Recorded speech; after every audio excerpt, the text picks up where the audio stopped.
मेरी सास ने तलाक के कागज पकड़ाकर मुझे घर से निकाल दिया। मैं भाई के घर पहुंची, भाई ने दरवाजा ना खोला। बहन के घर गई तो इसके शोहर ने जलील करके घर से निकाल दिया। मैं सारी रात हॉस्पिटल की पार्किंग में बैठकर इंतजार करती रही। सुबह को वहां काम करने वाली औरत ने मुझे सफाई के काम पर लगवा दिया।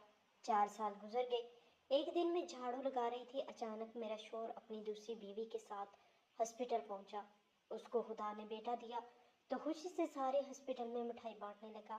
जैसे ही इसने मेरे हाथ पर मिठाई रखी, मेरा चेहरा देखकर वो पाँव में गिर गया। और मेरा नाम शम्मा है और मैं सीधी सादी लड़की थी। मुझे मेरी माँ ने यही सिखाया था कि घर किस तरह बसाते हैं, शोहर की बात सुन लेते हैं और बेटियां अपने घर में ही अच्छी लगती हैं। मैंने अपने शोहर को खुश रखने की बहुत कोशिश की। मेरे शोहर के साथ मामला ऐसा था कि इसके बाप ने एक और औरत से भी शादी की थी और इस औरत से इसका एक और भाई भी था और दोनों ही अपने बाप के लाडले थे। मेरे ससुर का कहना था कि जिसकी जहाँ पहले वारस पैदा होगा, जो मुझे पोते की खुशखबरी सुनाएगा, मैं इसी के नाम जायदाद का ज्यादातर हिस्सा करूंगा। इसीलिए मुझे शादी की रात ही ये समझा दिया गया कि सबसे पहले बच्चा पैदा करने पर फोकस करना है, बाकी काम बाद में होते रहेंगे। मेरे शोहर ने कहा कि बस एक प्यारा सा बेटा पैदा करके दे दो, सारी जिंदगी के लिए मैं तुम्हारा गुलाम बन के रहूंगा, जो तुम कहोगी मैं करूंगा। मैंने इसे कहा कि अल्लाह खैर करेगा, तो वो गुस्सा हो गया और कहने लगा, ऐसे नहीं कहना कि अल्लाह चाहेगा तो देगा, तुम बस दुआ करो और बोलो, अल्लाह से मांगो कि मुझे बेटा ही चाहिए और जल्दी चाहिए। नाक रगड़ो, अल्लाह के सामने सजदे में करोड़ों की जायदाद का मामला है। मैंने शादी की बाद पहली रात में अपने कमरे को बड़े एहतियात से सजाया था। मैंने नरम सफ़ेद चादर बिछाई थी, एक छोटा सा दीपक जलाया था ताकि माहौल प्यारा लगे। मेरे दिल में एक अजीब सा खौफ था और एक उम्मीद भी कि शायद ये रात मेरी ज़िंदगी बदल देगी। जब मैंने कमरे का दरवाज़ा बंद किया तो मेरे शोहर ने मेरे करीब आकर कहा कि आज से तुम और मैं एक दूसरे के लिए जीते हैं। तुम्हारा हर दुख मेरा दुख और तुम्हारी हर खुशी मेरी खुशी है। मैं खामोशी से इसकी बात सुनती रही और दिल में ये दुआ की कि अल्लाह हमें अपनी रहमत से नवाजे। चंद दिनों के बाद घर में एक अजीब सा माहौल पैदा हो गया था। मेरे ससुर अक्सर मेरे शोहर के साथ बैठकर बच्चों के बारे में बात करते और मेरे शोहर को जोर देते कि जल्दी औलाद का इंतज़ाम करो। वो दिन रात यही कहते कि जायदाद के लिए ये ज़रूरी है और घर के दूसरे अफराद भी खामोशी से ये बात सुनते रहते थे। मैं अपने कमरे में बैठकर सोचती, क्या वाकई ये सब कुछ औलाद के लिए है या सिर्फ एक खेल है जिसमें मेरी खुशी और मेरी ज़िंदगी कुर्बान हो रही है। एक दिन मेरे शोहर ने मुझे अपने पास बुलाकर कहा कि तुमसे शादी के बाद एक दफ़ा भी नमाज में ये दुआ नहीं मांगी कि अल्लाह जल्दी औलाद दे। इस पर मेरा दिल धड़कने लगा। मैंने जवाब दिया कि मैंने दुआ की है, लेकिन खामोश दिल में। मैं जानती थी कि दुआ का अंदाज भी एक तरह से दिल की हालत जाहिर करता है। इस दिन के बाद मेरे शोहर ने मुझ पर ज़्यादा जोर देना शुरू कर दिया कि मैं हर नमाज में अल्लाह से ख़ास तौर पर बेटे की दुआ करूं। मैं अक्सर रात को जाग कर सजदे में ये दुआ मांगती कि अल्लाह हमें औलाद अता करे, लेकिन दिल में एक खौफ रहता कि अगर ये सब भी नाकाम हो गया तो मेरे साथ क्या होगा। घर में एक दिन बहस छिड़ गई जब मेरे ससुर ने कहा कि बेटे के बगैर ये नामुकम्मल है। मेरे शोहर ने गुस्से में कहा कि हम कोशिश कर रहे हैं लेकिन वक्त चाहिए। इस बहस के दौरान मेरी माँ भी मेरे साथ फ़ोन पर बात कर रही थी और मुझे तसल्ली दे रही थी कि शम्मा सब्र कर, हम सब तुम्हारे साथ हैं। लेकिन मैंने इस दिन अपनी माँ को ये नहीं बताया कि मेरे दिल में कितनी बड़ी बेचैनी है। मैंने चुप रहना बेहतर समझा क्योंकि दिल में एक राज था जो मैंने किसी से बांटना नहीं चाहा। मैं रोज़ाना अपने शोहर के साथ बैठकर बातें करना शुरू कर दी कि हम दोनों एक दूसरे के लिए क्यों अहम हैं। मैंने एक रोज़ इन अपनी ख्वाहिशात और खौफ का जिक्र किया, लेकिन वो सिर्फ सुनकर मुस्कुरा देता और कहता कि तुम मेरे लिए सब कुछ हो। अब बस दुआ करो कि अल्लाह से मांगो कि जल्दी हमारा बेटा पैदा हो। ये सुनते हुए मेरा दिल एक अजीब सुकून महसूस करता था, लेकिन एक खौफ भी बढ़ता कि अगर ये दुआ पूरी ना हुई तो मैं किस हाल में रह जाऊंगी। वक्त गुजरता गया और 3 महीने पूरे हो गए। میں نے اپنے دل میں کئی بار یہ سوچا کہ شاید اللہ نے ہماری دعا قبول کر لی ہو، لیکن جب ماں کے آخر میں کوئی خوشخبری نہ آئی تو میرے شوہر کے چہرے پر بے چینی صاف نظر آ گئی تھی۔ وہ اکثر گھر کے اندر چپ چپ سا رہتا، اور جب میں اس سے پوچھتی تو وہ بس ایک مختصر سا جواب دے دیتا کہ دعا کرو شمع، دعا کرو، کیونکہ یہ معاملہ ہمارے لیے زندگی اور موت کا ہے۔ میرا شوہر ایک دن رات دیر سے گھر آیا تو اس کے چہرے پر تھکن اور غصہ دونوں نظر آ رہے تھے۔ میں نے اس سے پوچھا کیا ہوا تو اس نے کہا اس کے بھائی کی شادی جلدی ہو رہی ہے اور اس کی بیوی کو اولاد کی خوشی پہلے مہینے ہی آ گئی تھی۔ اس پر وہ بہت پریشان تھا، کیونکہ وہ سمجھتا تھا کہ اگر اس کی بیوی نے شادی کے پہلے مہینے میں خوشخبری سنا دی تو ہمارا بیٹا بعد میں پیدا ہو جائے گا تو کیا فرق پڑے گا۔ میں نے اس کی بات سن کر دل میں ایک گہرے دکھ کا احساس محسوس کیا اور رات بھر جاگتی رہی، سوچتی رہی کہ یہ سب ہمارے لیے کس قدر اہم ہو گیا ہے اور میری دعا کتنی جلد قبول ہو سکتی ہے، یا شاید یہ دعا کبھی قبول ہی نہ ہو۔ آج کل بے اولادی ہر 10 میں سے 7 عورتوں کا مسئلہ ہے، جس میں کبھی مرد میں کمزوری ہوتی ہے تو کبھی عورت میں، لیکن وہ لوگ بھی سال 2 سال 4 سال 5 سال ایک دوسرے کا بھرم رکھ ہی لیتے ہیں۔ پر یہاں پہ تو معاملہ ہی کچھ اور تھا۔ جیسے ہی چوتھا مہینہ بھی ختم ہوا اور میرے یہاں اولاد نہیں ہوئی اور دوسرے بھائی کی شادی کی تاریخ پکی ہوئی کہ میرے شوہر نے مجھ سے جھگڑا کرنا شروع کر دیا۔ میں نے کہا کہ ہر کام کا ایک وقت مقرر ہوتا ہے، ہو سکتا ہے اب بھی اللہ کی طرف سے وہ وقت نہ آیا ہو، اور ہمارے لیے، کیونکہ ڈاکٹر کے مطابق میں بالکل ٹھیک تھی، لیکن اب اس نے یہ بات ماننے سے انکار کر دیا۔ اس نے کہا ڈاکٹر سے غلطی ہو گئی ہوگی، کیونکہ اگر تم بالکل ٹھیک ہو، میں بالکل ٹھیک ہوں، تو اولاد کیوں نہیں ہو رہی۔ اور بس 5 مہینے میں ہی اس نے مجھے طلاق کے کاغذات پکڑا کے گھر سے نکال دیا۔ اس بیچ میری ماں بھی اس دنیا سے جا چکی تھی۔ اب میں کہاں جاتی؟ میرے لیے یہ صدمہ بھی بہت بڑا تھا کہ مجھے بلا وجہ طلاق ہوئی تھی۔ اس طلاق کی کوئی وجہ نہیں تھی، نہ میں نے بدتمیزی کی تھی، نہ میں زبان دراز عورت تھی، نہ میں خود سر تھی، نہ میں بد کردار تھی، نہ میں بے وفا تھی۔ پھر میرے ساتھ یہ سب کچھ کیوں ہو گیا؟ اپنے بکھرے وجود کو سنبھالتی میں بھائی کے در پر گئی تو بھائی نے دیکھ تو لیا کہ میں ہوں، لیکن دروازہ نہیں کھولا۔ میں بار بار دستک دینے لگی، کان لگا کے سنا تو بھابھی کہہ رہی تھی کہ کوئی ضرورت نہیں دروازہ کھولنے کی۔ بھائی نے کہا کہ دروازہ کھول دیتے ہیں، 2-3 دن گھر میں رہ لے گی پھر چلی جائے گی۔ بھابھی نے کہا کہ نہیں، تو 3 دن کا بول کر یہیں پہ بیٹھ جائے گی، اور ہم لوگ تو کل ویسے بھی سیر پہ جا رہے ہیں، اس کو کہاں ساتھ لیتے جائیں گے، اور گھر بھی نہیں میں اس کے حوالے کر کے جاؤں گی۔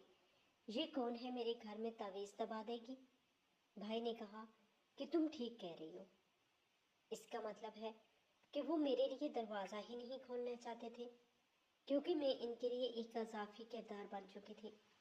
پھر مجھے میری ایک بہن کا خیال آیا جو مجھ سے بڑی تھی، اور بڑی بہن بھی تو ماں جیسی ہوتی ہے۔ سوچا اس کے گھر جاتی ہوں۔ میں نے شام کے وقت اپنے کمرے میں خاموشی سے بیٹھ کر کپڑوں کا بندوبست کیا۔ میں نے ایک پرانا سا دوپٹہ لیا، اس پر کچھ دعا کے الفاظ پڑھ کر دل میں بار بار دہرائے۔ میں نے بستر کے پاس رکھے بیگ میں کپڑے رکھے اور ایک چھوٹا سا پانی کا بوتل بھی لے لیا۔ راستہ طویل تھا، میں آہستہ آہستہ چلتی گئی۔ راستے کے کنارے کھڑے درختوں کے پتے ہوا میں سرسراتے تھے، اور شام کو ہلکی روشنی میں ایک عجیب سکون اور درد دونوں کا احساس مجھے ایک ساتھ گھیرے ہوئے تھا۔ میں نے چلتے چلتے اپنے دل میں یہ سوچا کہ شاید بہن کا گھر میری اکیلی زندگی کے لیے ایک نیا آغاز ثابت ہو سکتا ہے۔ میں نے گھر پہنچ کر دروازہ آہستہ آہستہ کھٹکھٹایا، اور دل کی دھڑکن تیز تھی، لیکن اندر سے کوئی آواز نہیں آئی۔ میں نے پھر ایک بار زور سے دستک دی اور کھڑکی کے شیشے سے جھانکا تو بہن کو اندر بیٹھا دیکھا۔ وہ اپنے کپڑوں کی سلائی میں مصروف تھی۔ میں نے دروازے کے نیچے سے ایک چپکے سے ہاتھ رکھا اور آہستہ آہستہ کہا کہ میں شمع ہوں بہن، میں ہوں۔ وہ اندر سے خاموش رہی۔ میں نے محسوس کیا کہ وہ دروازہ کھولنے میں ہچکچاہٹ محسوس کر رہی ہے، اور میں نے اپنے دل میں ایک دعا کی کہ اللہ کرے یہ قدم میرے لیے راحت لے کر آئے۔ لیکن بہنیں تو پھر بھی بہنیں ہوتی ہیں۔ اس نے دروازہ تو کھول دیا और अब तो सुबह भी होने वाली थी। इसने मुझे एक वक्त का खाना भी खिला दिया। इसका शौहर रात की ड्यूटी किया करता था। वो बड़ी परेशान थी। कहने लगी कि पता नहीं नसीर आएंगे तो क्या कहेंगे। वो तो पहले ही कहते हैं कि तुम और तुम्हारी बहन दोनों एक जैसे हैं। मैंने कहा कि ऐसा क्यों कहते हैं? तो कहने लगी कि पता नहीं बस बातें करते रहते हैं। तुम्हें तो पता है, अगर मेरे हालात अच्छे होते तो मैं कपड़े क्यों सीती? अपना गुजर बसर करने के लिए। तुम्हारे जहाँ औलाद नहीं हुई और मैंने भी तो सिर्फ बेटियां ही पैदा की हैं। वही बात हुई कि जब इसका शोर आया तो आते ही इसने पूछा कि जी यहाँ क्या कर रही है और ऐसी शक्ल क्यों बनाई है। मेरी बहन को मजबूरी में बताना पड़ गया कि ये मामला है। तो कहने लगा तलाक हो गई है, 5 महीने में तलाक हो गई। इतनी जल्दी कोई तलाक ही नहीं देता। मर्दों के दिमाग नहीं खराब होते। ये बेऔलादी का मामला नहीं है, ये मामला कुछ और है। मेरी बहन ने कहा कि आप कैसी बातें कर रहे हैं? आपको तो पता है ना, वो लोग वारस वारस कर रहे थे। शादी वाले दिन भी इनके यही हालात थे, एक ही बात कर रहे थे। लेकिन मेरी बहन का शोहर कहने लगा कि ये लड़की बद किरदार है। वरना कभी सुना है कि सारा कुछ ठीक हो और 5 महीने में शोहर तलाक दे दे? और इसका शोहर तो बड़े अमीर खानदान का है, अच्छा भला खूबसूरत नौजवान है, खाता कमाता है। इसको क्या पड़ी थी कि वो इसको छोड़ देता? मैं इस घर में इस बदकिरदार लड़की को नहीं रहने दूंगा। मैं बेटियों वाला हूँ। मेरी बहन हमेशा बताया करती थी कि बहनोई को बेटियों का कोई ख्याल नहीं है। वो इनके ऊपर 1 रुपया नहीं लगाता। बीमार हो जाएं तो अस्पताल तक नहीं लेके जाता। लेकिन अब बड़े मान से कह रहा था कि मेरी बेटियों पे बुरा असर पड़ेगा। दरअसल मुझे वहाँ पे रखना नहीं चाहता था। मेरे लिए मौजू घर तो मेरे भाई का ही था, लेकिन उन्होंने तो दरवाज़ा तक नहीं खोला। बहन के घर में बहन रहे, वैसे भी तो अच्छा नहीं लगता। मेरी बहन मजबूर थी। इसके अंदर इतनी हिम्मत होती तो वो अपने इस खर दिमाग आदमी को थोड़ी बर्दाश्त कर रही होती। ऊपर से बेटियों वाली थी, क्या ही बोल सकती थी। चुप हो गई। कहने लगी कि रह ले तो इस घर में कोई बात नहीं। जहाँ मैं 10 बातें सुनती हूँ वहाँ 20 बातें सुन लूँगी, लेकिन तुझे सड़क पे तो नहीं फेंक सकती ना। मैंने कहा नहीं बाजी, वो मेरी एक सहेली है, बहुत अच्छी मेरी दोस्त है। वो अकेली रहती है, मैं इसके घर चली जाऊंगी। इसके घर में कोई मर्द भी नहीं है और वो मुझे कब से कह रही थी कि कोई मसला हो तो मुझे बताना, मैं इसके घर में चली जाती हूँ। मेरी बहन पूछने लगी कि कौन सी दोस्त? मैंने झूठ बोल दिया और बड़े तरीके से बहन को मुतमिन किया कि वो एक दोस्त है और बहुत अमीर है। और आपको याद है एक दफ़ा मैं इसके घर भी गई थी। मैंने कहीं की बात कहीं जोड़ी और किस तरह बहन को मुतमिन कर लिया, क्योंकि मैं इसके लिए मुसीबत नहीं बनना चाहती थी। मेरी बहन की पोजीशन घर में बिल्कुल सिफर थी। अगर थोड़ी भी बेहतर होती तो मैं इसके घर में रहती। अगले दिन की दोपहर तक मैंने फैसला कर चुकी थी कि मैं यहाँ से चली जाऊँगी। मेरी बहन ने जाने से पहले मेरे हाथ में 200 रुपये रखे। इसके पास शायद इतने ही थे। इसकी आंखों में आंसू आ गए, क्योंकि इसे पता था कि मैं इतनी बड़ी मुसीबत में हूँ। तलाक का दुख औरत के लिए कम नहीं होता। और फिर ऊपर से ये हालात। कहने लगी कि मुझे पता है ज़्यादा पैसे नहीं है, लेकिन कुछ खा लेना। पता नहीं, शायद इसको पता चल गया था कि मैं किसी दोस्त के घर नहीं जा रही हूँ और अब मेरी ज़िंदगी मुश्किल गुजरने वाली है, या शायद बस वो मेरी इतनी ही मदद कर सकती थी। चलते फिरते मैं इधर उधर चलने लगी।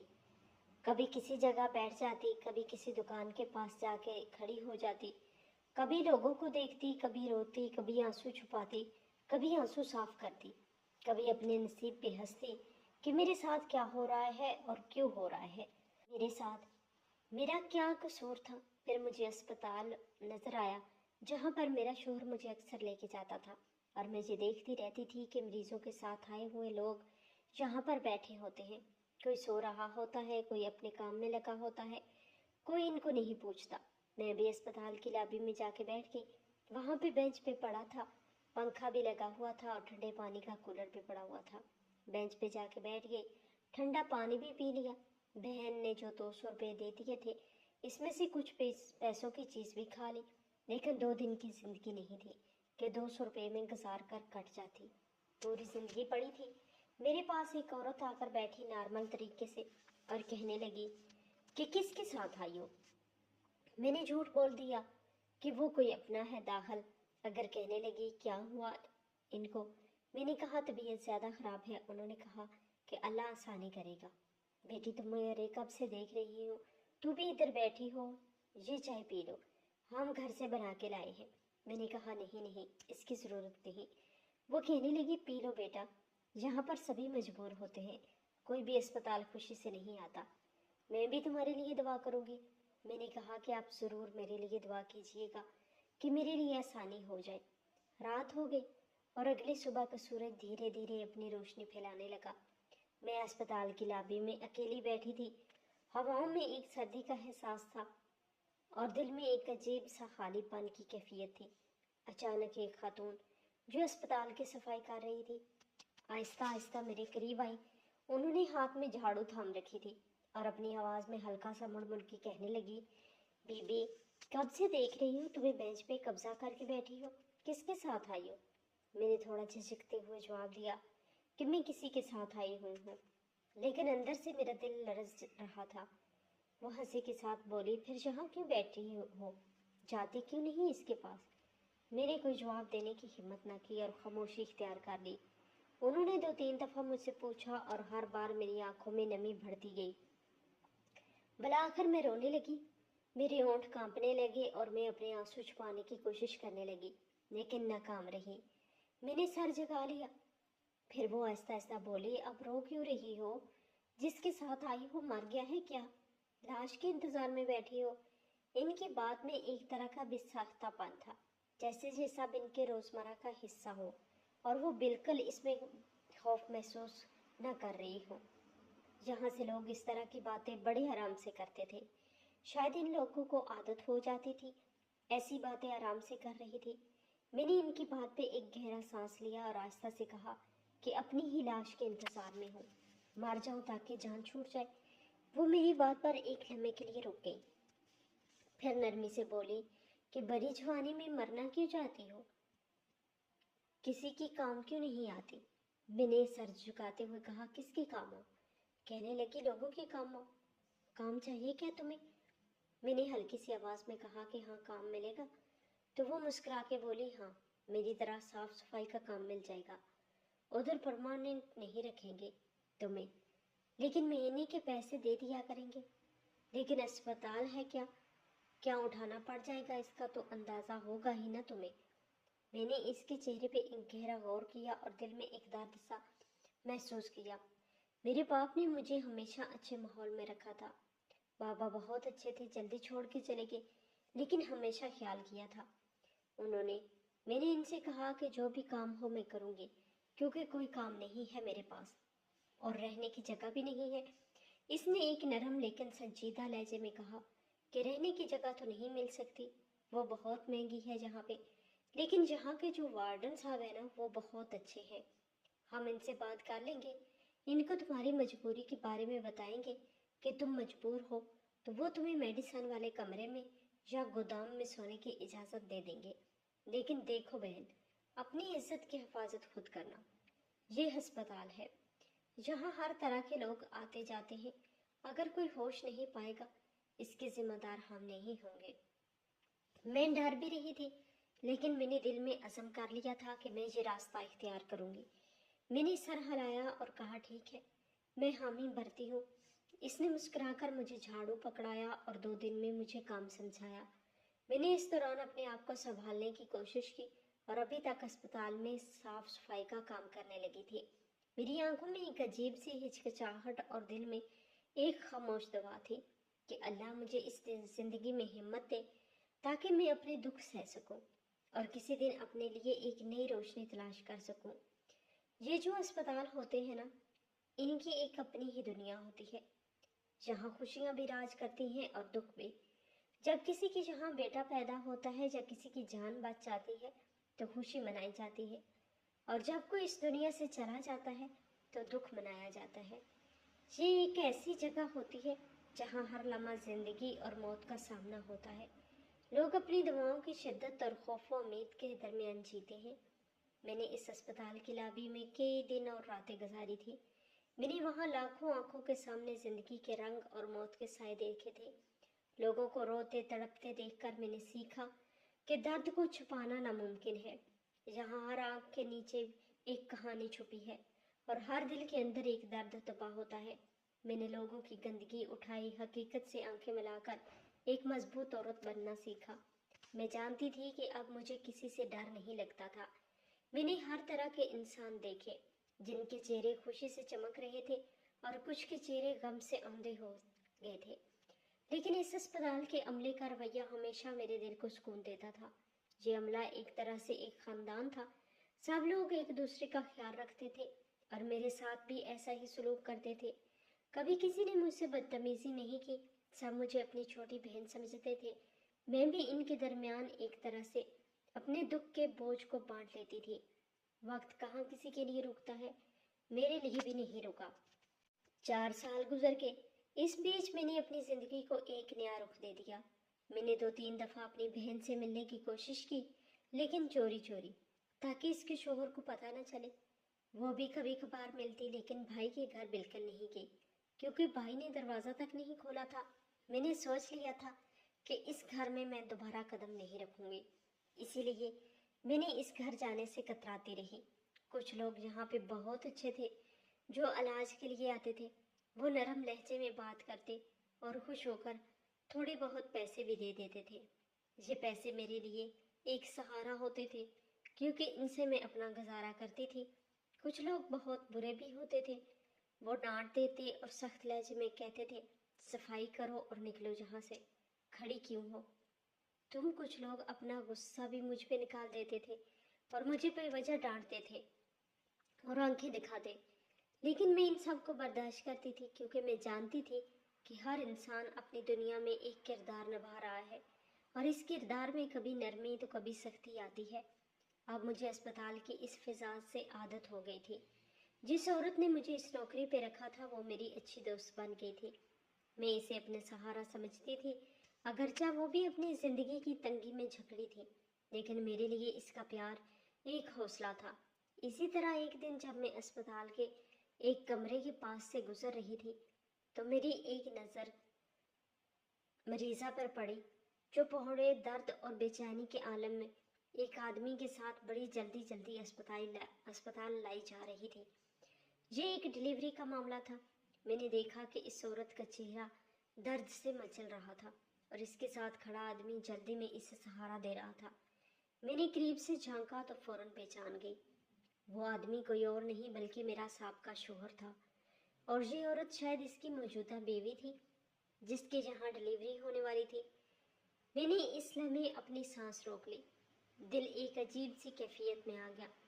میں دور کھڑی رہ گئی اور اندر سے ایک طوفان سا اٹھنے لگا۔ میری آنکھیں اس نظر پر جم گئیں اور دل میں ایک بے نام سا درد کھلنے لگا تھا۔ میں خاموشی سے وہاں کھڑی رہی اور اپنے دل میں ایک بار پھر سوچا کہ زندگی ایک برہم کھیل ہے اور انسان کو اس کے حصے کا صبر اپنی آزمائشوں کے درمیان تلاش کرنا پڑتا ہے۔ ظاہر تو میں نہیں کر رہی تھی، لیکن دماغ اور سوچ میری ابھی بھی ادھری تھی کہ کیا پیدا ہوا ہے اس کے گھر میں، اس کی بیوی کیسی آئی، اس کے ساتھ خوش ہے یا نہیں۔ میرا دل ایک عجیب سی بے چینی میں تھا۔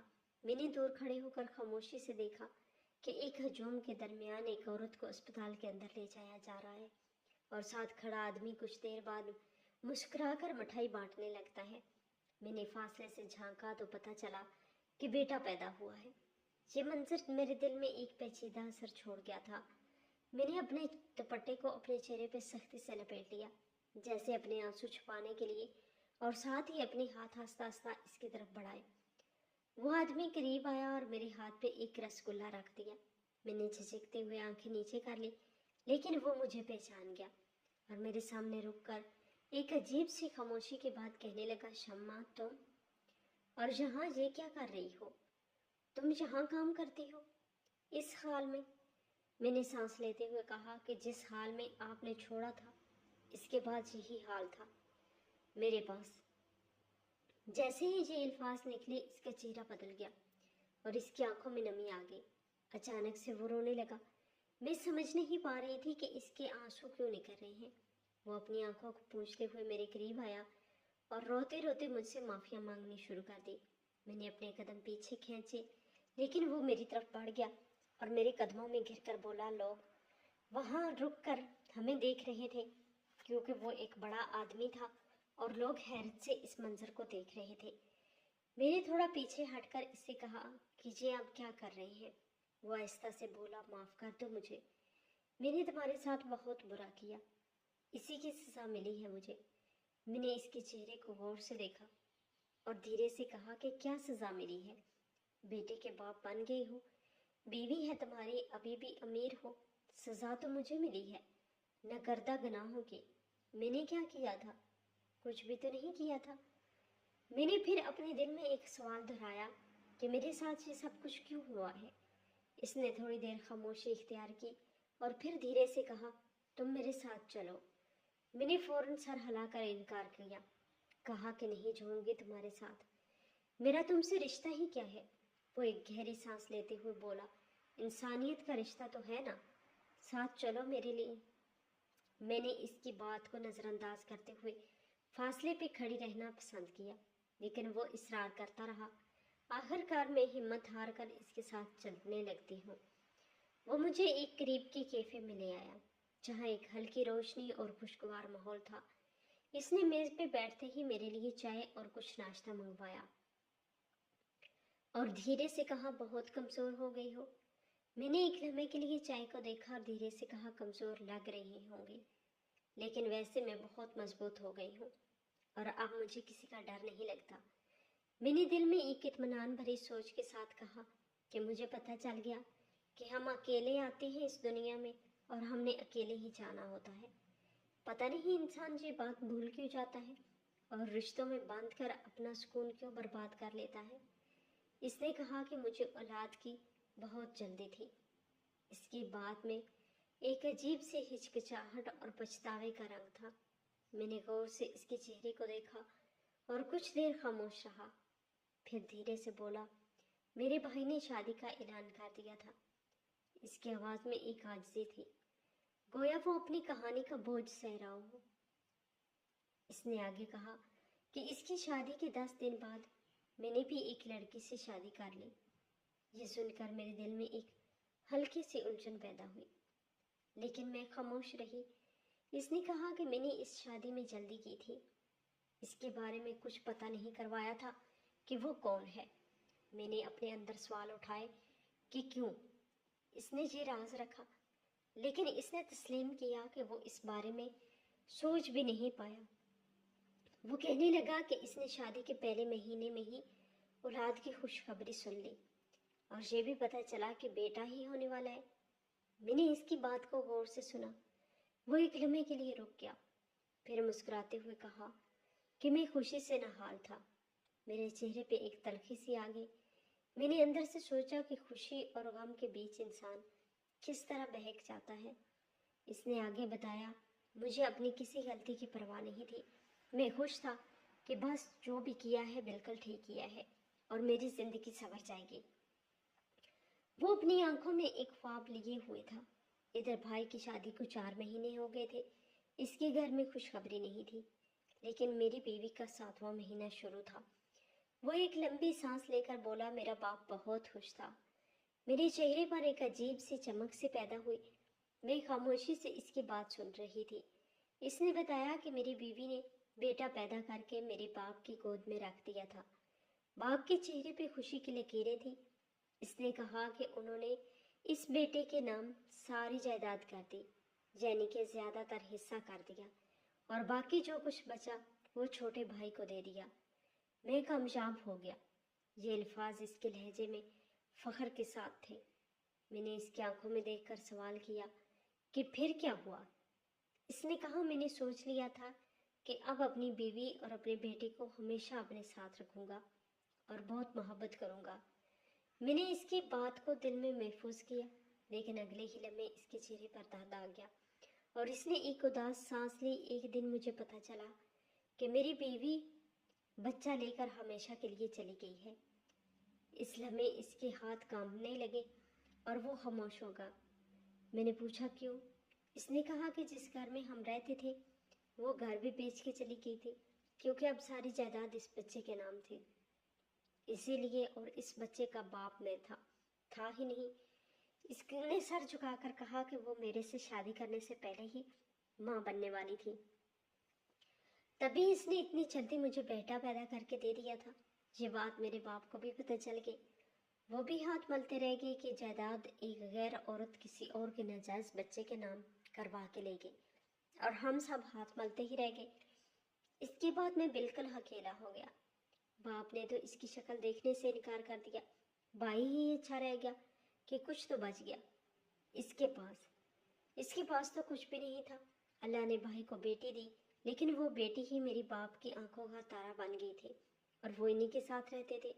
وہ ایک لمبی سانس لے کر کہا، میں بالکل اکیلا تھا، مجھے تمہاری یاد آئی، میں نے تمہیں تلاش کرنے کی بہت کوشش کی کہ تم سے معافی مانگ سکوں، لیکن تم مجھے نہیں ملی۔ اس کی آواز میں ایک اداسی اور پچھتاوے کا امتزاج تھا۔ وہ میری طرف دیکھ رہا تھا، میں خاموشی سے اس منظر کو برداشت کر رہی تھی۔ اس کے بعد میں بہت اکیلا رہا۔ 2 سال تک میری زندگی میں ایک خالی پن تھا۔ ہر صبح ایک جیسی لگتی تھی، ہر رات ایک جیسی اداسی لے کے آتی تھی۔ میں اپنے کمرے میں بیٹھا رہتا اور اپنی سوچوں میں کھویا رہتا تھا۔ یہ 2 سال گزرے، لیکن دل کے اندر ایک خالی جگہ کبھی نہیں بھری تھی۔ میں جانتا تھا کہ وقت گزرنے سے غم کم نہیں ہوتا، مگر انسان کی ہمت ختم ہو جاتی ہے۔ ایک دن میں نے اپنی ہمت کو اکٹھا کیا اور فیصلہ کر لیا کہ اب میں اپنی زندگی کا نیا آغاز کروں گا۔ میں نے ایک یتیم لڑکی سے شادی کر لی، وہ بھی تمہاری طرح بہت صابر اور نیک عورت تھی۔ اس کی آنکھوں میں ایک پاکیزگی تھی اور چہرے پہ ایک سکون کا عکس تھا۔ وہ ایک عام سی لیکن دل کی گہرائی میں روشن شخصیت کی حامل تھی۔ میں نے اس کے بارے میں جانا کہ اس کے ماں باپ نہیں ہیں اور وہ خود ایک اکیلی لڑکی ہے، لیکن اس کے اندر ایک طاقت تھی جو میرے دل کو چھو گئی۔ میں نے دل ہی دل میں سوچا کہ شاید اللہ تعالیٰ نے اسے میرے نصیب میں اس لیے بھیجا ہے کہ میں پھر سے اپنی زندگی میں خوشی تلاش کر سکوں۔ میں نے اس سے محبت کرنا شروع کر دی اور اس نے بھی میرے دل کو قبول کر لیا۔ شادی کے بعد وقت دھیرے دھیرے بدلنے لگا۔ میں نے محسوس کیا کہ گھر میں ایک نیا سکون اور خوشبو آ گئی ہے۔ ہم دونوں نے ایک دوسرے کے دکھ بانٹے اور ایک دوسرے کا سہارا بننے کی کوشش کی۔ 1 سال کے بعد اس کے پیٹ میں خوشی کا ایک نیا چراغ جلا۔ میں نے محسوس کیا کہ میرے دل میں ایک نئی امید پیدا ہو گئی ہے، اور پھر اس دن کا انتظار ختم ہوا جب مجھے اس سے بیٹا پیدا ہوا۔ میں بہت خوش تھا۔ میں نے دل سے دعا کی کہ یہ بچہ صحت مند ہو اور اس کے نصیب میں خوشیاں ہوں۔ میری بیوی بھی خوش تھی، اس کے چہرے پہ ایک ماں کے محبت کے اثرات واضح تھے۔ میں نے محسوس کیا کہ ہماری زندگی ایک نیا رنگ اختیار کر چکی ہے۔ میں نے دل میں یہ عہد کیا کہ میں اس بیٹے کے لیے سب کچھ کروں گا اور اسے دنیا کی ہر خوشی دوں گا۔ میں نے اپنے دل میں ایک گہرے سکون کے ساتھ کہا کہ یہ سب کچھ اللہ کی رحمت سے میں نے تمہیں پالا ہے۔ میں نے اپنے دل میں خوشی محسوس کی، لیکن اچانک اس کے بعد ایک دن اس نے میرے سامنے بیٹھ کر ایک لمبی سانس کے ساتھ کہا کہ مجھے یہ سب کچھ کیوں بتا رہے ہو؟ میں نے حیرانگی سے اس کی طرف دیکھا تو اس نے دھیرے سے کہا، معاف کر دو مجھے، کیونکہ میری سزا ابھی تک ختم نہیں ہوئی۔ اس کے لہجے میں ایک عجیب سی جھنجھلاہٹ اور پچھتاوے کا رنگ تھا۔ میں نے پوچھا، کیا مطلب؟ اب تو بیٹا پیدا ہو گیا، تمہیں اولاد مل گئی، اب کیوں خوش نہیں ہو؟ اس نے سر جھکا کر کہا کہ چونکہ بیٹا معذور پیدا ہوا ہے، ساری زندگی اس کا سہارا بننا پڑے گا، پھر بھی میں خوش ہوں۔ اس نے کہا کہ میں مٹھائی بانٹ رہا ہوں کیونکہ یہ میری پہلی اولاد ہے، لیکن شاید ابھی تک تمہاری بد دعاؤں نے میرا پیچھا نہیں چھوڑا۔ مجھے معاف کر دو، نہیں تو میرے اس بیٹے کے ساتھ کچھ اور برا ہو جائے گا۔ یہ سن کر میرے دل میں ایک عجیب سی ہچکچاہٹ پیدا ہوئی۔ میں نے دھیرے سے کہا، ٹھیک ہے، میں نے تو معاف کر دیا۔ وہ میری بات پر کچھ دیر خاموش رہا، پھر بولا، مجھے اپنی مدد کرنے کا موقع دو۔ میں نے سخت لہجے میں کہا، مجھے تمہاری کوئی مدد قبول نہیں۔ اس نے دھیرے سے کہا، اسی بچے کی ماں بن جاؤ، میرے گھر پہ کام کرو، اس کام سے تو بہتر ہے میں نے سر ہلاکر انکار کیا۔